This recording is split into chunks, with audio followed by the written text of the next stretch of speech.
Mit vártok a mai estétől? Hát én amúgy nagyon sok jót várok, már sokat volt a felkészülés, sokat gyakoroltunk. Hát remélem, hogy nagyon jók lesznek. Jól érezzük magunkat. Sok vidámságot és jó kedvet. Hát, hogyha már a gólyatáborban nem nyertünk, akkor hát itt nyerjünk azért. Szia, elmondanád, hogy miért jöttél el ma este? Hát igazából azért jöttem el, mert mondom, megnézem, mi van itt. És mi a véleményetek eddig az iskoláról? Nekem nagyon szimpatikus. És a Bibó, mint maga iskola, ez az 1 hónap alatt hogy tetszett?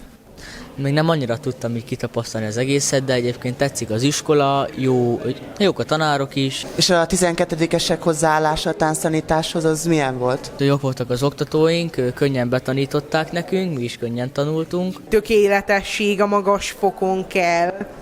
És szerinted melyik osztály fog nyerni? Szerintem a 8-ák. Nincsen 8. Akkor nem tudom milyen. Vagy a 9. vagy a 7. És ön szerint ki fog nyerni? Hát esélyes, hogy a legbelevalóbb, legtalpra esettebbek. Valószínűleg megnyerjük, mert hát az mi táncolunk. Csak is a 7. Zsűri tagokról tud valamit? Az nagyon titkos. Kész egy harit?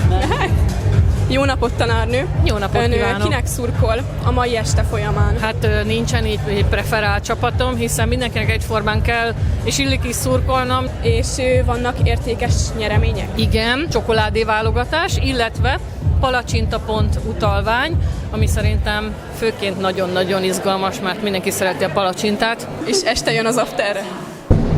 Abból már kinőttem. Ott is ott leszünk.